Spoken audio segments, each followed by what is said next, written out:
आप अपनी पूरी ट्रेडिंग जर्नी को चेंज कर सकते हैं with help of supply and demand zone. हो सके तो आप इस पे मास्टरी हासिल जरूर कर लेना। So what is supply and demand zone? Basically जिस एरिया से प्राइस फुल ऑफ स्पीड से ऊपर जाती है उस एरिया को हम डिमांड जोन कहते हैं। एंड जिस एरिया से प्राइस बहुत ही स्पीड से नीचे गिरती है उस एरिया को हम सप्लाई जोन कहते हैं। बाय द वे ये कॉन्सेप्ट सपोर्ट एंड रेजिस्टेंस का एडवांस वर्जन है। अब जाहिर सी बात है कि ये एडवांस वर्जन है तो हमें इसे सीखने के बाद प्रॉफिट भी एडवांस होगा। आप इस ग्राफ को देखिए, यहाँ कुछ ही समय में प्राइस ने एक बड़ा मूव दे दिया और ऐसा तभी होता है जब कोई बड़े इन्वेस्टर्स मार्केट में एंट्री करते हैं। यहाँ बहुत ही ज्यादा क्वांटिटी में किसी ने बाय किया होगा, तभी तो हमें इतना बड़ा मूव देखने को मिला। बेसिकली नीचे से डिमांड बढ़ गई और प्राइस ऊपर। जब डिमांड बढ़ती है और सप्लाई कम होती है तो प्राइस ऊपर जाती है, और जब सप्लाई बढ़ती है एंड डिमांड कम होती है तब प्राइस नीचे गिरती है, और जब सप्लाई एंड डिमांड इक्वल होती है तब प्राइस साइडवे रेंज में मूव करती है। आप इसको याद करके रखना, इसकी आगे जरूरत पड़ेगी।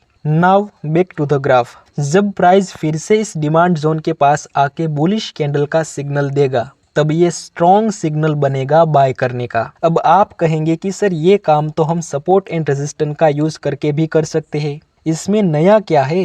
रुको जरा, सब्र करो। अब सपोर्ट रेजिस्टेंस की कुछ लिमिटेशंस होती है, जैसे कि यहाँ हम एक सपोर्ट लेवल ड्रॉ कर देंगे, फिर वेट करेंगे कि प्राइस आएगा इस लेवल तक एंड बुलिश कैंडल बनाएगा, तब हम बाइंग में एंट्री करेंगे। लेकिन प्राइस यहाँ तक आता ही नहीं और हम सिर्फ इंतजार ही करते रहते हैं। अगर सपोर्ट के बजाय मैंने यहाँ डिमांड जोन ड्रॉ किया होता तो मुझे इस ट्रेड में बाय करने का मौका मिल जाता।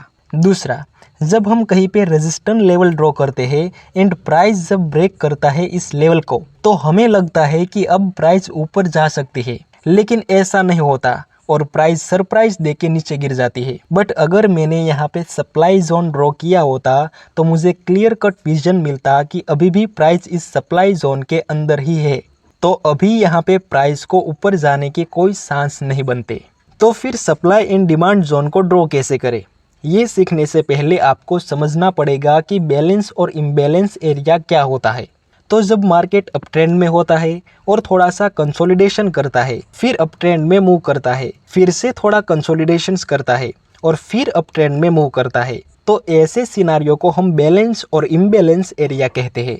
ये सब साइडवे मूव को हम बैलेंस एरिया कहेंगे। मतलब यहाँ बायर्स और सेलर्स इक्वल है, जिस वजह से प्राइस साइडवे रेंज में मूव करती है, और ये सब अपर साइड्स के मूव को हम इम्बैलेंस एरिया कहेंगे। मतलब ये सब जगह पे बायर्स का कंट्रोल है, और ऐसा होने की वजह है कि जिसने यहाँ पे बाय किया होगा वे लोग यहाँ अपना प्रॉफिट बुक करने लगे, फिर न्यू बायर्स इन्वॉल्व हुए, उसने भी यहाँ अपना प्रॉफिट बुक कर लिया, फिर से न्यू बायर्स इन्वॉल्व हुए। बस ऐसे ही चीजें चलती रहती है। इसको भी याद करके रखना, आगे इसकी भी जरूरत पड़ेगी। अब आप काबिल बन चुके हैं सप्लाई एंड डिमांड जोन को ड्रॉ करने के लिए। चलो फिर।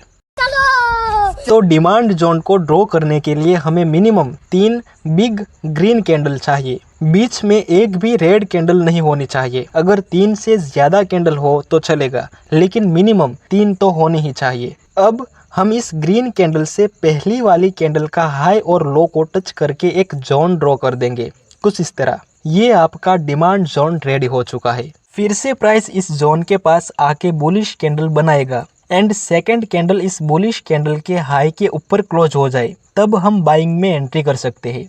बस इसी तरह हम सप्लाई जोन को ड्रॉ करेंगे, ये 3 बिग रेड कैंडल। सो इसके पहले वाली कैंडल का हाई और लो को टच करके हम एक जोन ड्रॉ कर देंगे, कुछ इस तरह।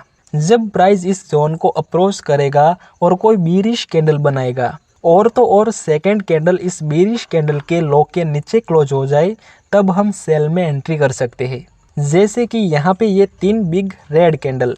सो हम इसके अगली वाली कैंडल के हाई और लो को टच करके एक सप्लाई जोन ड्रॉ कर देंगे। नेक्स्ट प्राइस इस सप्लाई जोन को अप्रोच करता है और शूटिंग स्टार बनाता है। सेकेंड कैंडल भी इस शूटिंग स्टार के लो के नीचे क्लोज हो चुकी। Now we can trade in sell side. Stop loss इस शूटिंग स्टार के हाई से थोड़ा ऊपर, और प्रॉफिट टारगेट के लिए हम नज़दीकी सपोर्ट का यूज़ करेंगे। अब अगली 5 मिनट्स आपके लिए बहुत ही ज़्यादा इम्पोर्टेंट होने वाली है, क्योंकि उसमें हम सीखेंगे कि कौन सा डिमांड या सप्लाई जोन ज़्यादा स्ट्रॉन्ग है और कौन सा जोन वीक है। अगर हम स्ट्रॉन्ग जोन में ही ट्रेड करेंगे तो हमारे जीतने के चांस भी ज़्यादा रहेंगे। पर उससे पहले एक और टाइप्स का डिमांड और सप्लाई जोन भी होता है, उसको देखते हैं। वो है यूजिंग साइडवे मार्केट। जब प्राइस किसी अप ट्रेंड में होता है और साइडवे मूवमेंट में फंसता है एंड देन ब्रेकआउट देता है, तो हम इस कंप्लीट साइडवे रेंज को as a demand zone use कर सकते हैं। पर शर्त है कि ब्रेकआउट मिलने के बाद प्राइस तेजी से ऊपर गया हो। एग्जाम्पल से समझाता हूँ। यहाँ प्राइस अप ट्रेंड में था एंड देन एक बार साइडवे रेंज में फंसता है। बाद में प्राइस साइडवे रेंज को ब्रेक करके फुल ऑफ स्पीड से ऊपर की तरफ गया। सो नाउ हम ये कंप्लीट साइडवे रेंज को टच करके as a demand zone draw कर सकते हैं, कुछ इस तरह। जब प्राइस इस जोन को अप्रोच करेगा और बुलिश कैंडल का सिग्नल देगा, तभी हमें बाइंग में एंट्री करनी है। इस ग्राफ को देखिए, ये थोड़ा सा डिफरेंट एग्जांपल है। प्राइस अप ट्रेंड में था, फिर साइडवे मूवमेंट, उसके बाद ब्रेकआउट। सो हम इस रेंज पे डिमांड जोन ड्रॉ कर देंगे। नेक्स्ट प्राइस डिमांड जोन के पास आके हैमर प्लस कंफर्मेशन कैंडल बनाता है।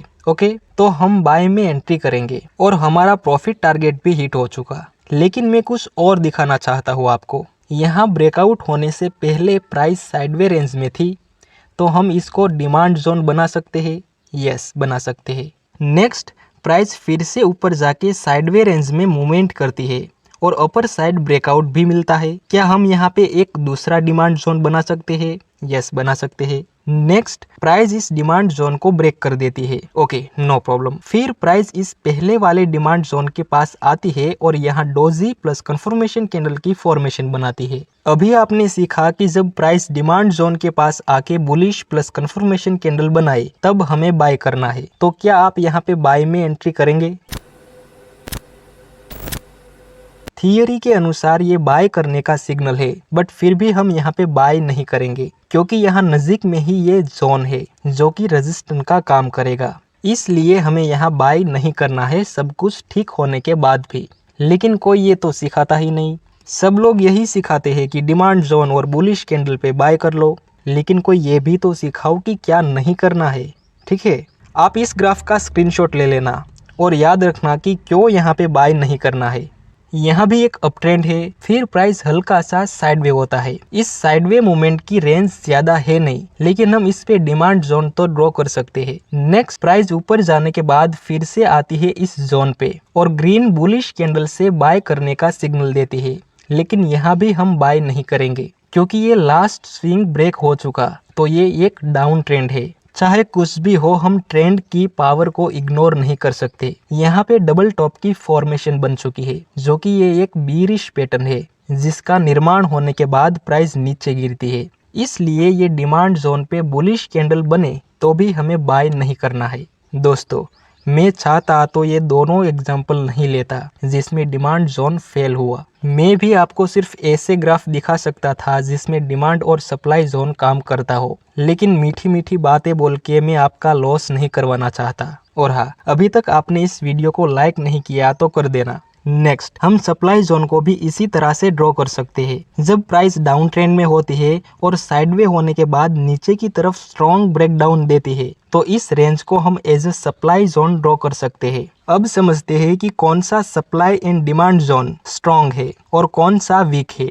देखो, जब किसी डिमांड जोन से प्राइस तेजी से ऊपर जाती है, उस एरिया को हम स्ट्रॉन्ग डिमांड जोन कहेंगे। और जिस डिमांड जोन से प्राइस ऊपर तो जाती है लेकिन धीरे धीरे ऊपर जाती है, बस ऐसे डिमांड जोन को हम वीक डिमांड जोन कहेंगे। उसी तरह अगर किसी सप्लाई जोन से प्राइस तेजी से नीचे गिरे तो वो स्ट्रॉन्ग सप्लाई जोन होगा, और अगर प्राइस सप्लाई जोन से नीचे तो गिरे लेकिन धीरे धीरे नीचे गिरे तो उसको हम वीक सप्लाई जोन कहेंगे। सिंपल। अब काफ़ी दिनों से आप लोगों को होमवर्क नहीं दिया, तो होमवर्क सुनो। 30 अलग अलग ग्राफ में आपको supply and demand zone draw करना है और ट्रेड लेना है डेमो अकाउंट में। याद रहे, डेमो अकाउंट में। क्या मैं आपसे 200 लाइक्स की उम्मीद कर सकता हूँ? कर सकता हूँ।